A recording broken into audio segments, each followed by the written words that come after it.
우리에게 주시는 하나님의 말씀 창세기 24장 10절부터 14절 말씀을 먼저 교독하도록 하겠습니다. 이에 종이 그 주인의 낙타 중 10匹를 끌고 떠났는데 곧 그의 주인의 모든 좋은 것을 가지고 떠나 메소포타미아로 가서 나홀의 성에 이르러 그 낙타를 성 밖 우물 곁에 꿀렸으니 저녁때라 여인들이 물을 기르러 나올 때였더라. 그가 이르되 우리 주인 아브라함의 하나님 여호와여 원하건대 오늘 나에게 순조롭게 만나게 하사 내 주인 아브라함에게 은혜를 베푸시옵소서. 성중 사람의 딸들이 물 기르러 나오겠사오니 내가 우물 곁에 서 있다가 한 소녀에게 이르기를 청하건대 너는 물동이를 기울여 나로 마시게 하라 하리니 그의 대답이 마시라 내가 당신의 낙타에게도 마시게 하리라 하면 그는 주께서 주의 종 이삭을 위하여 정하신 자라 이로 말미암아 주께서 내 주인에게 은혜 베푸심을 내가 알겠나이다. 이제 33절 여러분이 또 읽겠습니다. 시작. 그 앞에 음식을 베푸니 그 사람이 이르되 내가 내 일을 진술하기 전에는 먹지 아니하겠나이다. 라반이 이르되 말하소서. 그가 이르되 나는 아브라함의 종이니이다. 여호와께서 나의 주인에게 크게 복을 주시어 창성하게 하시되 소와 양과 은금과 종들과 낙타와 나귀를 그에게 주셨고 나의 주인의 아내 사라가 노년에 나의 주인에게 아들을 낳음에 주인이 그의 모든 소유를 그 아들에게 주었나이다. 나의 주인이 나에게 맹세하게 하여 이르되 너는 내 아들을 위하여 내가 사는 땅 가나안 족속의 딸들 중에서 아내를 택하지 말고 내 아버지의 집 내 족속에게로 가서 내 아들을 위하여 아내를 택하라 하시기로. 58절 읽습니다. 리브가를 불러 그에게 이르되 내가 이 사람과 함께 가려느냐 그가 대답하되 가겠나이다. 그들이 누이 리브가와 그의 유모와 아브라함의 종과 그 동행자들을 보내며 리브가에게 축복하여 이르되 우리 누이여 너는 천만인의 어머니가 될지어다. 내 씨로 그 원수의 성문을 얻게 할지어다. 리브가가 일어나 여자 종들과 함께 낙타를 타고 그 사람을 따라가니 그 종이 리브가를 데리고 가니라. 그때에 이삭이 브리엘라 헤로이에서 왔으니 그가 네게부 지역에 거주하였음이라. 이삭이 저물 때 들에 나가 묵상하다가 눈을 들어보매 낙타들이 오는지라. 리브가가 눈을 들어 이삭을 바라보고 낙타에서 내려 종에게 말하되 들에서 배회하다가 우리에게로 마주 오는 자가 누구냐? 종이 이르되 이는 내 주인이니이다. 리브가가 너울을 가지고 자기의 얼굴을 가리더라. 종이 그 행한 일을 다 이삭에게 아뢰매 67절 함께 읽습니다. 이삭이 리브가를 인도하여 그의 어머니 사라의 장막으로 드리고 그를 맞이하여 아내로 삼고 사랑하였으니 이삭이 그의 어머니를 장례한 후에 위로를 얻었더라. 아멘. 네, 세상에서는 이름을 남기는 인생을 성공한 인생이라고 말합니다. 더 유명해져야 되고 더 드러나야 되고 더 많은 사람들에게 인정받고 알려져야 성공한 인생이라고 말합니다. 그래서 사람들은 자기 이름을 남기기 위해서 애를 씁니다. 정말 사람들이 웬만큼 가지고 성공했으면 만족할 것 같은데 만족하지 못하고 더 유명해지기를 원하고 더 많은 것을 가지기를 원한다는 사실을 요즘 저는 미국의 대통령을 보면 실감이 나는 것 같습니다. 아마 전 세계에서 지금 가장 유명한 이름이 도널드 J. 트럼프가 아닐까 생각이 되는데요. 정말 전 세계 사람 모르는 사람 없을 거예요. 그런데도 플로리다에 있는 비행장 이름을 자기 이름을 따서 이름을 바꾸고 또 멀쩡하게 케네디 대통령 이름을 딴 케네디 센터를 또 자기 이름을 딴 센터로 바꾸기 위해서 그걸 지우고 다시 자기 이름을 새겨넣는 이런 모습을 보면서 정말 더 유명해지고 더 많은 사람에게 알려지기를 원하고 또 자기 이름을 죽은 이후에까지라도 남기고 싶은 것이 인간의 본성이구나 하는 것을 생각하게 됩니다. 하긴 호랑이는 죽어서 뭐를 남기고 사람은 죽어서 이름 남기는 것이 중요하다 하는 것이 우리 동양에서도 같이 중요한 일부였던 것 같습니다. 그런데 오늘 창세기 24장에 보면 아주 놀라운 한 사람이 등장을 합니다. 그는 아브라함의 이야기 속에서 가장 중요한 사명을 맡은 사람 중에 하나였습니다. 자기의 주인 아브라함의 종으로서 그 종들 가운데 가장 중요한 사명을 위탁받았죠. 내 아들 이삭을 위한 신부감을 찾아와라. 언약의 계보를 이어가는 중요한 일이었습니다. 결국은 이삭을 중매해서 결혼하여 가정을 이루게 함으로써 하나님의 구원 역사를 연결하는 중차대한 일을 감당한 사람이었습니다. 그런데 참 이상합니다. 성경은 그의 이름을 거의 말하지 않습니다. 자기가 자기를 소개할 때도 아브라함의 종이라고 소개를 합니다. 또 성경도 이 종에 대해서 기록할 때 그 종이라고만 기록을 합니다. 이름도 없이, 빛도 없이. 그런데 놀랍게도 하나님은 바로 그 사람을 통해서 가장 위대한 일을 이루시고 계십니다. 오늘 우리는 이 이름 없는 종의 이야기를 통해서 하나님 나라의 위대한 역사가 어떻게 이루어져 가는지, 어떤 사람을 통해서 하나님의 역사가 다음 세대로 흘러가는지를 여러분과 함께 생각해 보고자 합니다. 이 위대한 헌신, 이 위대한 성취, 이 위대한 역사는 먼저 기도로부터 시작되었습니다. 12절 말씀 함께 같이 읽어보겠습니다. 시작. 그가 이르되 우리 주인 아브라함의 하나님 여호와여 원하건대 오늘 나에게 순조롭게 만나게 하사 내 주인 아브라함에게 은혜를 베푸시옵소서.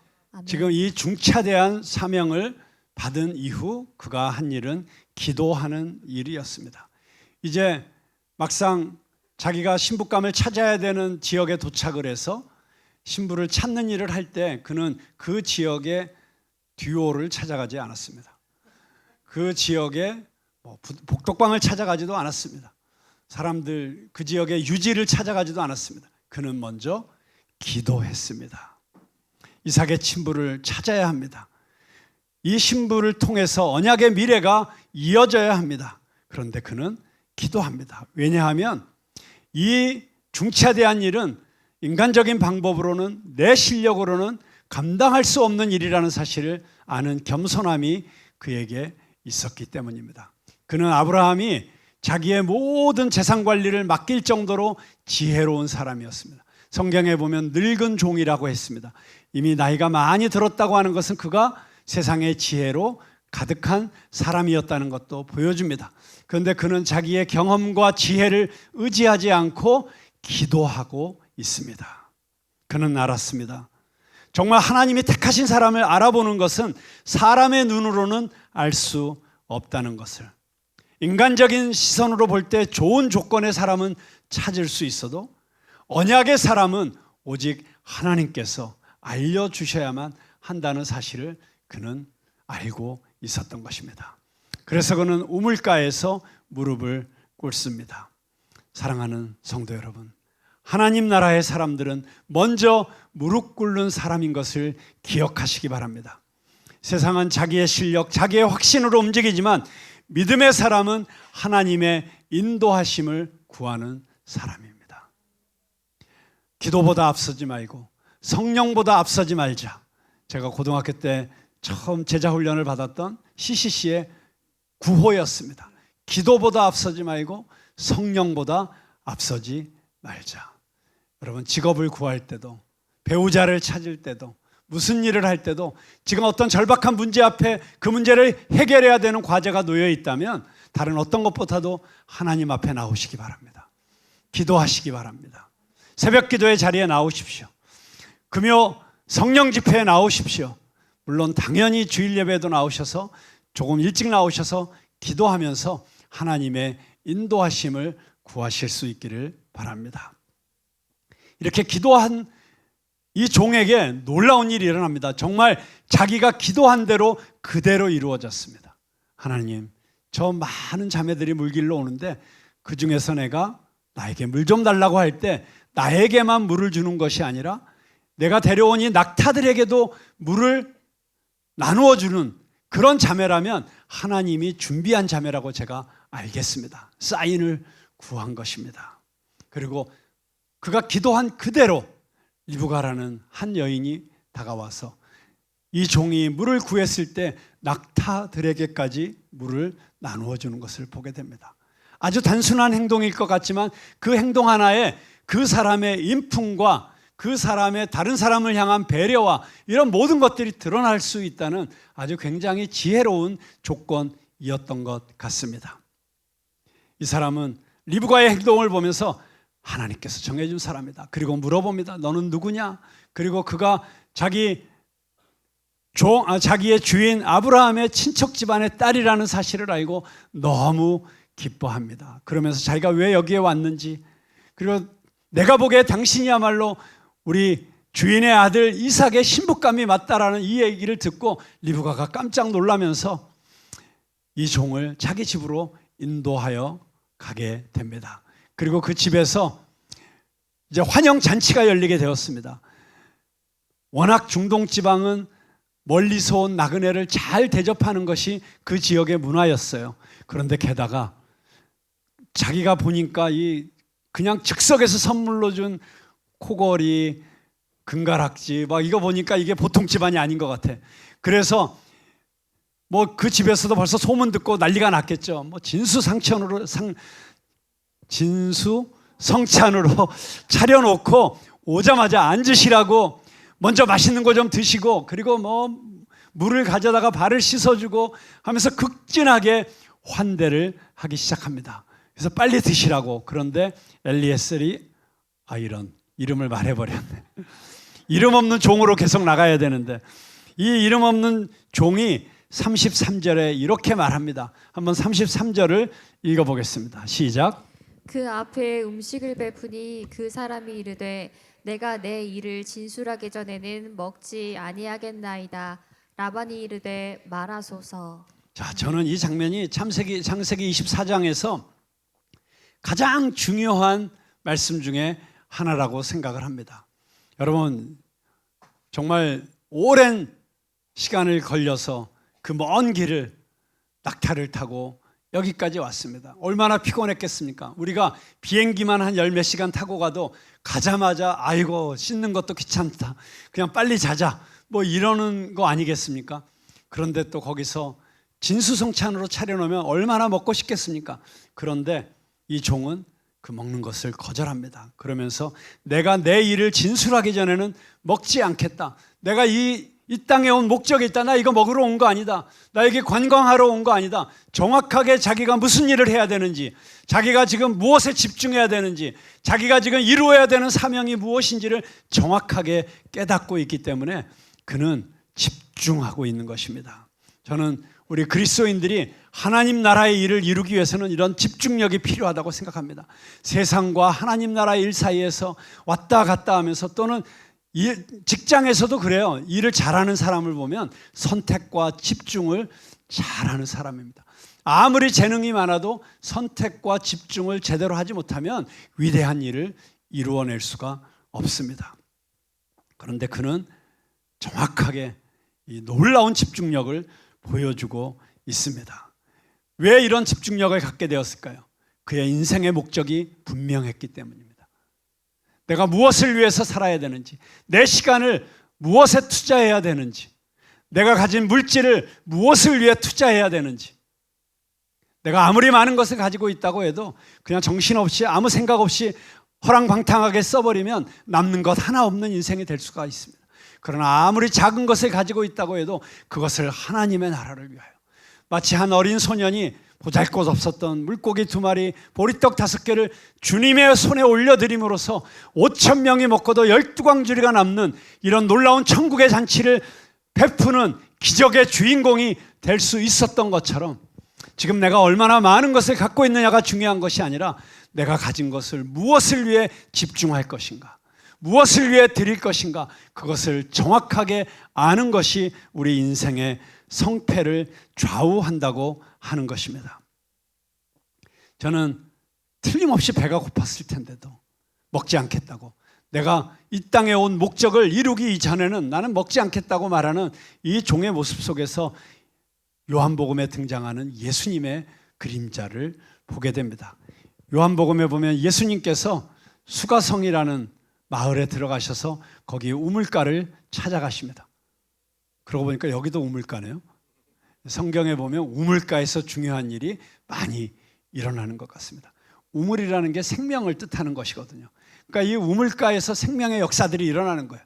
자, 예수님께서 이 사마리아 여인, 다른 사람들 볼까봐 한낱 땡볕에 물을 기르러 나왔던 이 여인에게 물 한 잔 달라고 하시면서 그 여인과 대화를 시작하시고, 그리고 마침내 그 여인의 입에서 당신은 그리스도이십니다, 그리고 물동이를 내던지고 자기 마을로 달려들어가서 사람들을 만나기조차 두려워했던 그 여인이 오히려 사람들이 사는 마을 한복판으로 달려들어가서 여러분 나와보세요, 여기 우리가 기다리던 메시아가 오셨어요, 전도자가 되도록 그 인생을 바꾸어내는 놀라운 이야기가 요한복음 4장에 등장하지 않습니까? 그런데 이런 역사가 일어난 것을 잘 모르고 있던 마을에 먹을 것을 가지러 갔던 제자들이 돌아와서 예수님 배고프지 않으세요? 빨리 이거 좀 음식 좀 드세요 라고 했을 때 예수님이 먹지 않겠다고 말씀하십니다. 그러니까 제자들이 수군거려요. 야, 우리 모르는 사이에 예수님이 뭐 딴 거 드셨나 봐. 그때 예수님께서 뭐라고 말씀하십니까? 나는 너희가 모르는 양식이 있다. 진짜로 무슨 딴 양식이 있으셨네. 그런데 4장 34절에 보면 예수님이 이렇게 말씀하십니다. 요한복음 4장 34절 같이 읽겠습니다. 시작. 예수께서 이르시되 나의 양식은 나를 보내신 이의 뜻을 행하며 그의 일을 온전히 이루는 이것이니라. 아멘. 그렇습니다, 여러분. 우리가 언제 행복합니까? 언제 진정한 만족을 누리며 살 수 있습니까? 나를 보내신 이의 뜻, 미션이죠. 미셔너리, 선교사라는 말이 보냄을 받은 사람이라는 뜻이잖아요. 근데 이 자리에 있는 우리 모두가 다 이 땅에 태어날 때 하나님으로부터 사명을 받고 태어난 존재인 줄로 믿으시기 바랍니다. 그 사명을 깨닫는 것이, 그 사명을 발견하는 것이 우리 인생의 가장 중요한 지식이고, 그 사명을 이루어내는 것이 우리 인생의 가장 중요한 사명인 줄로 믿으시기 바랍니다.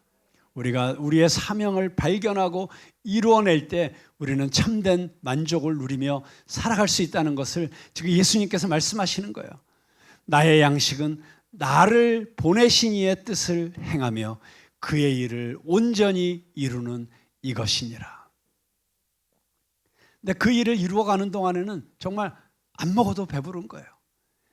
하루에 2-3시간씩밖에 못 자더라도 그때는 피곤한 줄도 모르는 거예요. 정말 미친 듯이 달려가도 하나님께서 새 힘을 주시고, 저는 우리가 정말 하나님께 받은 사명을 이루어가기 위해서 때로는 정말 왜 저래 할 정도로 그렇게 온전히 우리의 모든 삶과 시간과 우리의 능력과 재능과 물질과 열정을 쏟아붓는 그런 축복된 시간을 누릴 수 있게 되기를 바랍니다. 여러분, 이렇게 이 종은 자기 주인으로부터 받은 이 사명을 감당하기 위해서 정말 그 산의 진미의 유혹도 거절하면서 집중하여 일하면서도 여전히 자기 이름을 남기려 하지 않습니다. 오직 자기 주인을 위해서 일을 합니다. 그리고 그 주인께서 맡기신 신부를 찾아내서 아들 이삭에게 데려가는 그 일에 집중하고 있습니다. 마치 성령님께서 자신을 드러내지 않으시면서 오직 하나님의 이름을 드러내고 예수 그리스도를 높이는 일 가운데 조용히 뒤에서 겸손하게 일하시는 것처럼 그렇게 이 종이 일하고 있습니다. 그런데 우리는 이 24장 전체를 보면서 한 가지 아주 중요한 것을 깨닫게 됩니다. 그것은 믿음이 전염되고 있다는 것입니다. 여러분 한번 생각해 보십시오. 이 종은 어떤 사람입니까? 원래 메소포타미아 출신 사람입니다. 원래 하나님을 믿지 않던 사람이었습니다. 그런데 지금 누구처럼 기도하고 있습니까? 아브라함처럼 기도하고 있습니다. 그가 누구의 하나님을 부릅니까?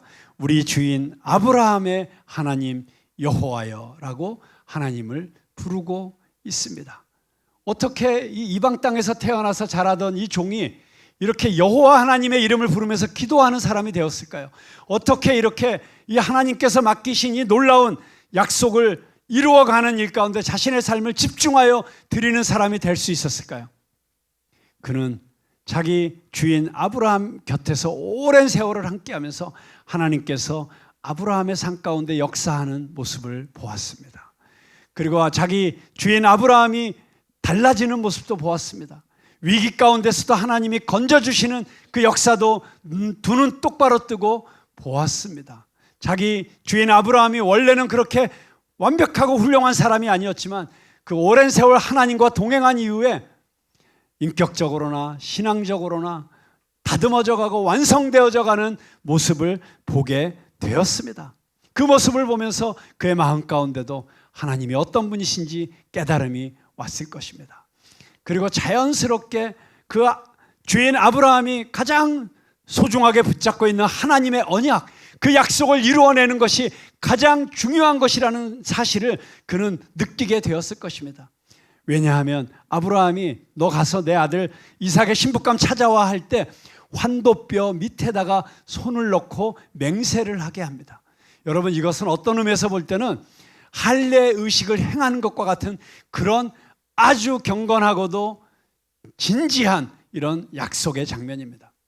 아브라함이 간절함이 전염된 것입니다. 그래서 이 종이 우물가에 와서 리브가에게 이야기할 때나 리브가를 통해서 리브가의 집에 가서 아버지 부두엘과 라반에게 이 이야기를 할 때나 그 말 속에서 그의 표정 가운데 그의 행동 가운데 이 간절함이, 이 엄숙함이 배어 나오고 있었을 것입니다. 여러분, 사람은 누구든지 영향을 주든지 영향을 받든지 둘 중에 하나를 하며 살아가게 되어 있습니다. 우리가 얼마나 영향을 잘 받는 존재인지 제 나이 또래 남자들은 다 실감할 수 있는 이야기가 있어요. 우리 때 최고의 영웅이 이소룡이라는 배우였어요. 정무문, 용쟁호투 뭐 이런 영화를 보려고 저 이대 앞에 대흥극장이라는 동시상영 극장에 가가지고 영화를 보고 나옵니다. 근데 놀랍게도 이소룡 영화를 보고 나오면 보고 나오는 남자들의 발걸음이 좀 이상해져요. 이러면서 걸어요. 이소룡 스타일로. 영화 한 편만 봐도 영향을 받는 게 우리들의 모습입니다. 여러분, 끊임없이 우리는 서로에게 영향을 주고 받고 있어요.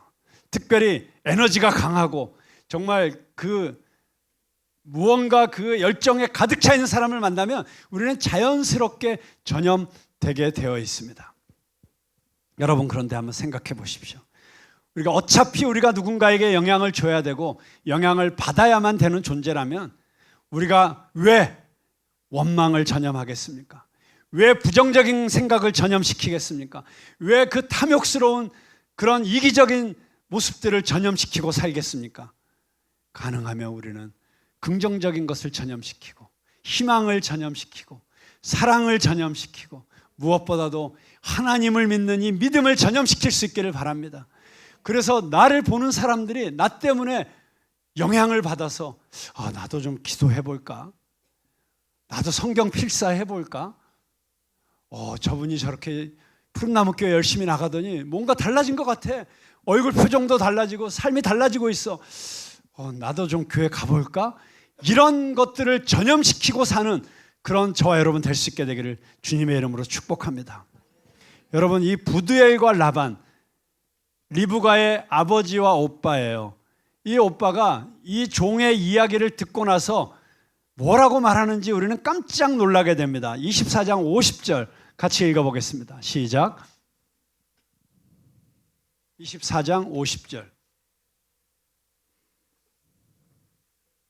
시작.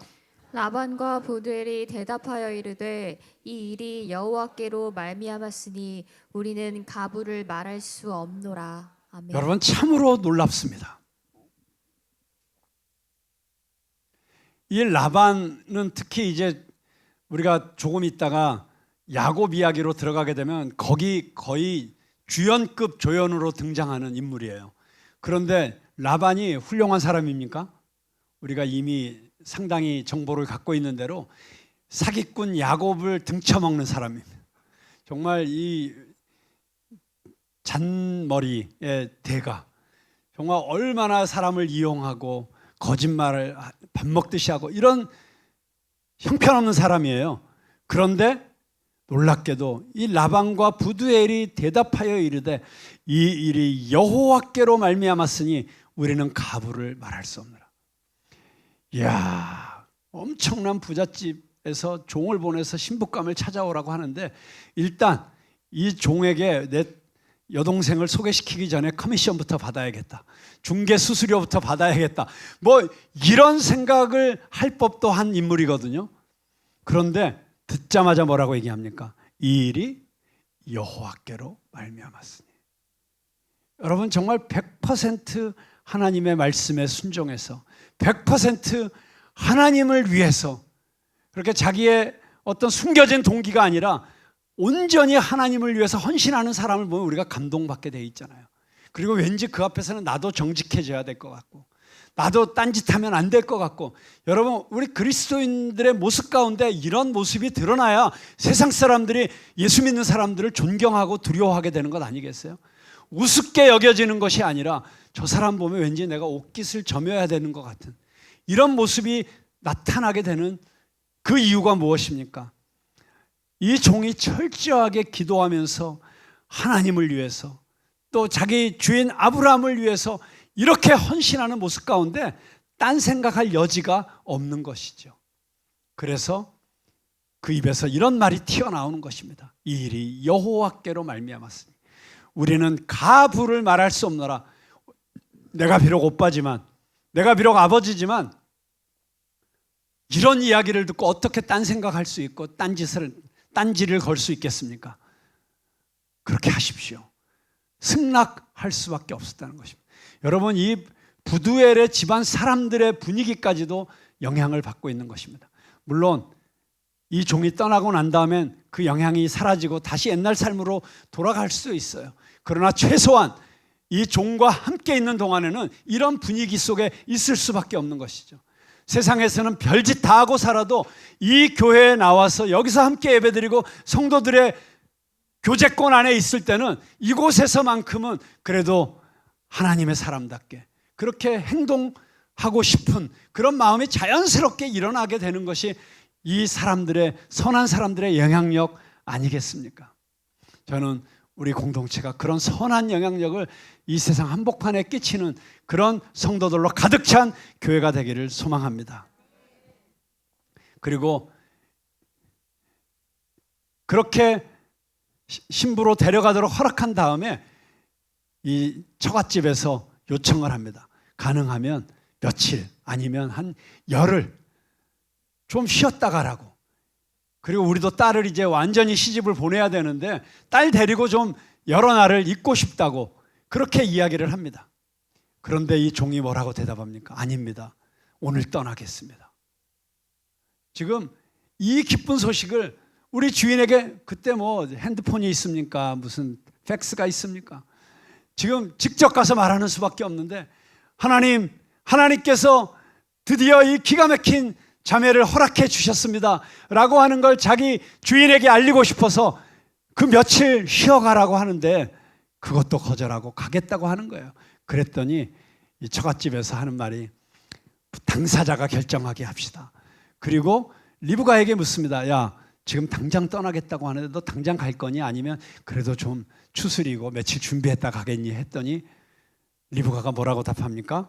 58절에 보니까 가겠나이다. 가겠나이다.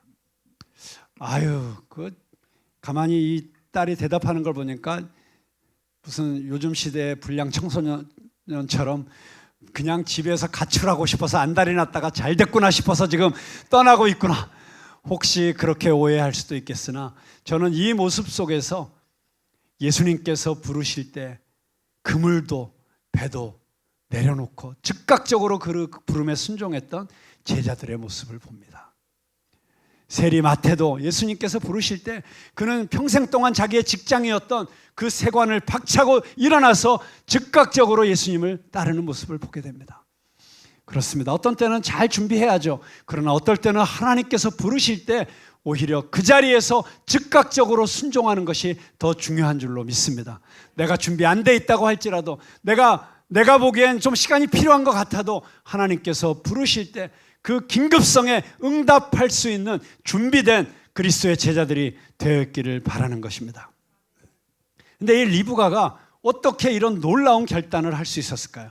그는 어쩌면 이 종의 태도 속에서, 그의 기도 속에서, 그가 하는 말 가운데서 이 사람은 정말 하나님이 함께 하시는 사람이구나. 이 사람이 말하는 것은 하나님으로부터 온 것이구나. 그렇다면 내 생각이 중요한 것이 아니라 하나님께서, 여러분 그렇습니다. 때로는 목회자를 통해서, 때로는 교회의 리더들을 통해서, 정원지기를 통해서 이런 부르심이 있을 수가 있어요. 다음 주 전교인 수련회 아직 등록 안 하셨죠? 다른 거 다 내려놓고 갑시다. 이번에 하나님께서 특별한 은혜를 준비해 놓고 기다리고 계세요. 이런 말을 하나님의 부르심으로 듣고 때로는 과감하게 내 스케줄도 바꿔가면서 순종할 수, 그러니까 예를 든 거예요. 예를. 근데 이 예가 누군가에게는 하나님의 음성으로 들리지기를 주님의 이름으로 축복합니다. 그렇게 부르심에 응답할 줄 아는, 그래서 때로는 내 생각, 내 조건을 내려놓을 줄 아는 사람이 되는 것이 하나님의 그 역사 가운데 쓰임받는 사람이 될 수 있는 비결이라고 하는 것입니다. 여러분 그렇습니다. 이 이름 없는 종의 모습 속에서 우리는 한 사람의 삶이 많은 사람들에게 영향을 미칠 수 있다는 이 전염성 있는 그리스도인, 컨테지어스 크리스천, 정말 우리가 살아가면서 단 몇 사람에게라도 이런 선한 영향력을 끼치지 못하고 산다면 우리가 이 땅에 오래 살아야 될 이유가 무엇입니까? 나이가 들어서도 오히려 그 영향력이 점점 더 은은하게, 잔잔하게 멀리 퍼져갈 수 있는 그런 인생을 살아가는 저와 여러분 될 수 있게 되기를 주님의 이름으로 축복합니다. 여러분 그래서 우리는 누구 옆에 있느냐가 중요합니다. 어차피 우리는 누군가에게 영향을 주고받아야 된다면 선한 영향력을 주고받을 수 있는 사람들과 더 많은 시간을 보내시게 되기를 주님의 이름으로 축복합니다. 혹시라도 교회에서도 누군가가 계속 부정적인 얘기만 하고 누구 비판하는 얘기만 하고 그러면 제지하세요. 그러지 말라고. 그리고 몇 번 제지해도 권면해도 끊임없이 입만 열면 부정적인 얘기가 나오면 그냥 떠나세요. 만나지 마세요. 그게 오히려 서로의 신앙의 유익을 위해서 좋은 것입니다. 우리는 서로에게 좋은 말만 하고 좋은 영향력만 미칠 수 있게 되기를 바랍니다. 그래서 그 사람 만나고 나면 교회 더 오고 싶고, 그 사람 만나고 나면 하나님을 더 사랑하고 싶고, 그 사람 만나고 나면 나도 빨리 집에 가서 기도하고 싶고, 그 사람 만나고 나면 더 예배드리고 싶고, 이런 선한 영향력을 주고받을 수 있게 되기를 바라는 것입니다. 자, 그래서 이 이름 없는 종의 이 위대한 헌신을 통해서 결국 리브가가 자기 집을 떠나 이삭을 만나러 오는 장면이 60절부터 기록이 되어 있습니다. 정말 너무 아름다운 장면이에요. 성경이 다 아름답지만 때로는 부담스러운 장면들도 있잖아요. 그런데 어떤 장면은 보고 또 보고 또 보고 싶을 만큼 그렇게 아름다운 장면들이 있어요. 그 중에 한 장면이 바로 이 장면입니다. 63절 한번 같이 읽어보겠습니다. 시작. 이삭이 저물 때에 들에 나가 묵상하다가 눈을 들어보매 낙타들이 오는지라. 여러분, 이삭이 무슨 묵상을 하고 있겠어요? 아버지가 종을 보냈는데 내 신부는 언제 올 것인가? 내가 그토록 사랑하던 어머니는 죽어서 이미 막벨라굴에 묻혔고 얼마나 외로웠겠어요. 그 어머니의 사랑이 없어 허전하고, 그때 들에 나가서 묵상하고 있는데 눈을 들어본 즉 낙타들이 오는지라. 여기 보니까 저물 때, 그래서 저물 때 하루의 일과를 마치고 석양이 물들어가는 그 아름다운 벌판에서 묵상을 하고 있는데 저기서 한 무리가 등장을 했습니다. 얼른 가서 보니까 낙타들이 몰려오는 모습이 아마도 우리 집의 낙타들 같아요. 근데 이때 리브가도 들에서 자기들에게 가까이 오는 한 남자를 보면서 낙타에서 내려가지고 종에게 묻습니다. 저기 우리에게 오는 저 사람이 누구입니까? 우리 주인의 아들입니다. 그때 리브가가 너울로 자기의 얼굴을 가리고 마치 면사포를 신부가 쓴 것처럼 그렇게 자기 얼굴을 가리고 이삭을 만나러 가는 이 장면. 여러분, 그런데 이 기가 막힌 장면이 있기까지 또 다른 은혜의 비밀이 있어요. 리브가의 이 만남이 어디서부터 시작되었습니까? 종의 낙타들에게 물을 주는 것으로부터 시작이 되었어요. 쉬운 일 아니었습니다. 우리 최규영 목사님이 새벽 기도 시간에 엄청 자세하게 설명했어요. 그때 이 낙타에게 물을 길어준 게 얼마나 엄청난 수고였는지. 낙타가 물을 이빠이 마시면 낙타 한 마리가 몇 리터를 마신다고요? 100리터. 근데 10마리에게, 물론 100리터씩 다 먹이지는 않았을 것 같아요. 그래도 엄청나게 마셨을 거고, 그걸 끊임없이 우물에 내려가서 길어다가 이 구유에다가 부어주는 그런 수고를 통해서 이 만남이 이루어진 거예요. 그런데 지금 이 리브가가 이삭을 만나러 올 때 뭘 타고 왔습니까? 바로 그 낙타를 타고 온 거예요. 자기가 헌신했던, 자기가 섬겼던 그 낙타가 그녀를 신랑에게로 데려가고 있는 것입니다. 여러분, 저는 이 모습 속에서 정말 놀라운 깨달음을 얻습니다. 우리가 흘려보낸 사랑, 우리가 감당한 작은 섬김, 우리가 이름 없이 했던 순종이 결국 우리가 하나님 앞으로 나아가는데 우리를 도와주는 축복의 통로가 된다는 것입니다. 여러분, 그래서 오늘은 스승의 주일이에요. 이 스승의 주일에 우리는 이름 없이 빚도 없이 우리의 자녀들을 섬기기 위해서 아침부터 와서 준비하고 수고하는 수많은 교사들을 기억합니다. 그런데 여러분들이 그 교사들을 기억하려고 해도 잘 얼굴이 떠오르지 않을 거예요. 왜요? 본 일이 없으니까. 우리 눈앞에 잘 보이지 않습니다. 보이지 않는 곳에서, 지금은 그래도 너무 멋진 교육관이 만들어져서 그럴듯한 곳에서 예배드리고 있지만, 전에는 정말 과거의 교육관 그 좁은 곳에서 화장실도 하나밖에 없어가지고 남녀가 같이 줄 서야 되는 그런 곳에서 정말 아이들을 위해서 청소하고 준비했던 그런 교사들의 그 이름 없는 섬김. 근데 저는 분명히 믿습니다.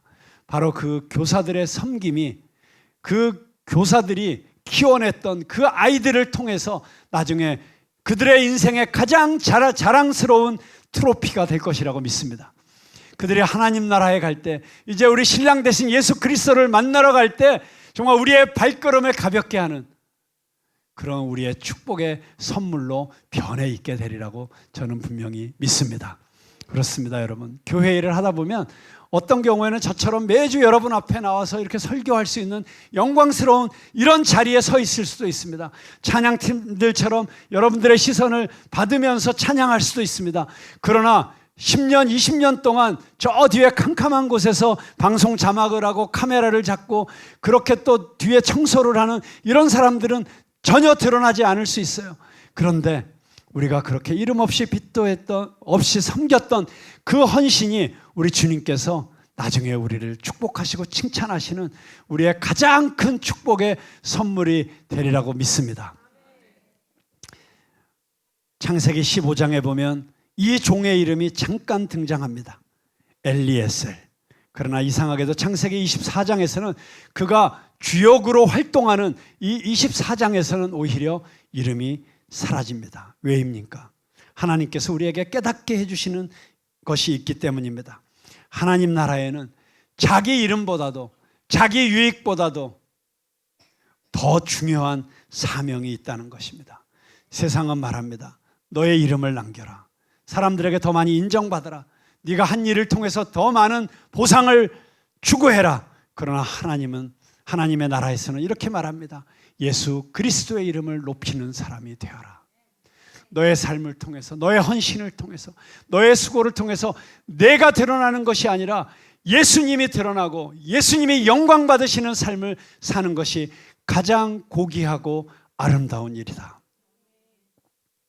이 이름 없는 종은 신부를 신랑에게 데려다 놓고 조용히 사라집니다. 그렇지만 그의 믿음은 또 다른 사람에게 흘러가고 있습니다. 아브라함의 믿음이 그에게 흘러갔고, 그의 믿음이 리브가에게 흘러갔고, 그 믿음이 결국 하나님의 역사를 이어갑니다. 사랑하는 여러분, 우리도 그런 인생이 되기를 바랍니다.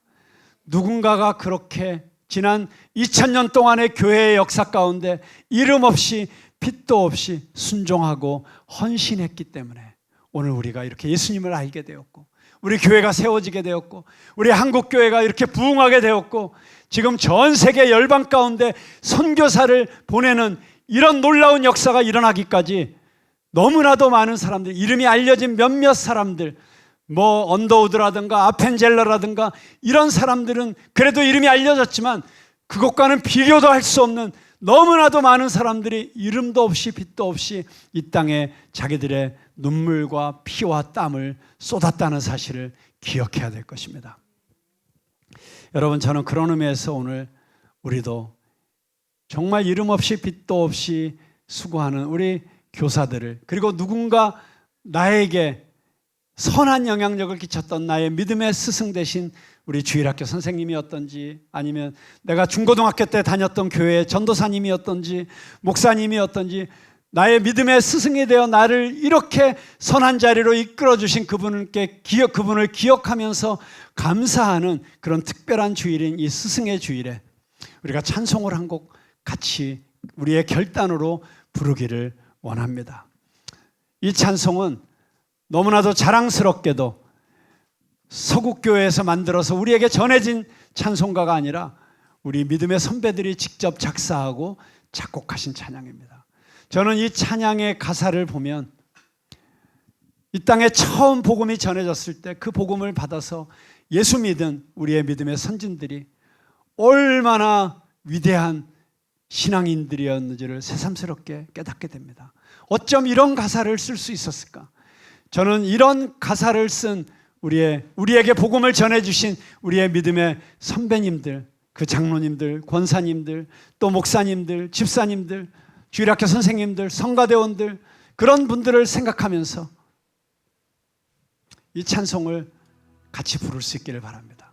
그런데 제가 이 찬송을 오늘 같이 부르려고 하니까 제가 기억나는 이야기가 있었어요. 글쎄, 초등학교 6학년 때 이불을 개면서 이 찬송을 부르면서 선교사가 되기로 헌신한 자매가 있다는 것을 깨닫게 되었습니다. 그래서 그 어린 마음에 어떤 영향을 받았길래 초등학교 6학년 때 이런 찬송을 불렀을까 싶은 그 자매가 바로 송정미 자매입니다. 그래서 송정미 자매에게 1절을 불러달라고 제가 부탁을 하고 2절과 3절을 우리가 같이 부르도록 하겠습니다.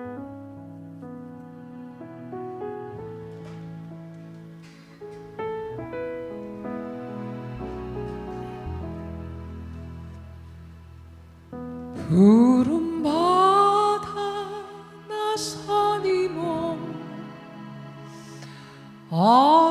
어디든지 가오리다.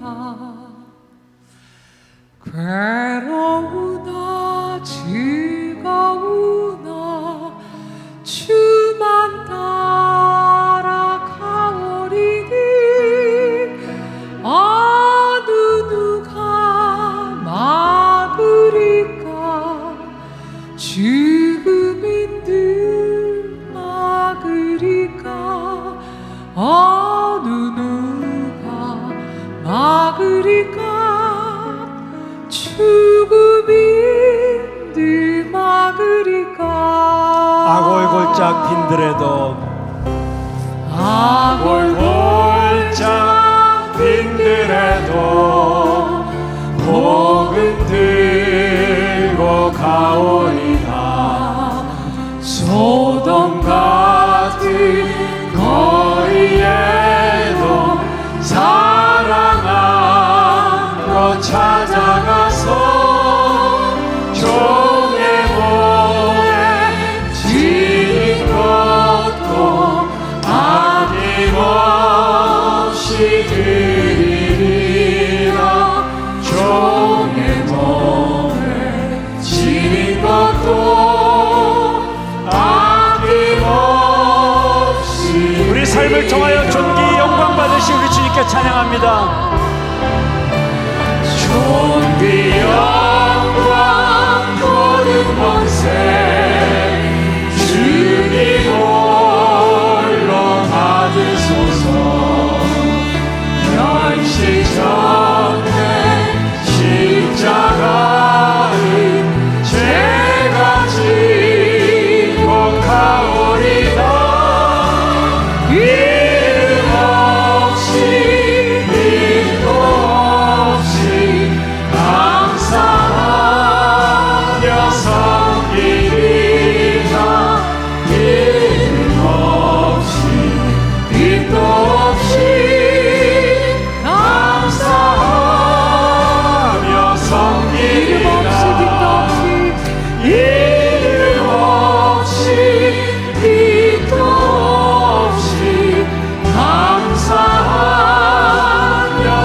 할렐루야. 기도하겠습니다.